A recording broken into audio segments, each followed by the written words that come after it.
আজকে আমার ব্রাইডের লোকেশন ছিল রামনগরের কাছে। তো সেই মতো আমরা পৌঁছে গেছিলাম 2:30 নাগাদ। কিন্তু সেখানে গিয়ে দেখি একটা দুর্ঘটনা ঘটে গেছে।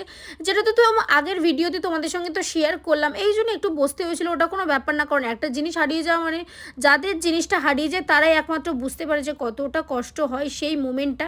তো সময় তো থেমে থাকে না সেই মতো। আর কি ঘটনা ঘটেছে সে কিসের জন্য বললাম সেটা দেখতে হলে কিন্তু আগের ভিডিও তোমরা একটু চেক করে নাও।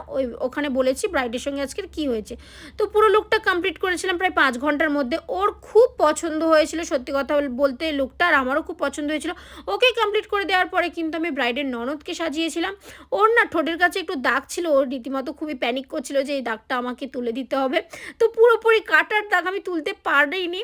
সেই মতো যেটুকু সম্ভব আমি তুলতে পেরেছি যেহেতু ওখানে কেটে গেছিলো।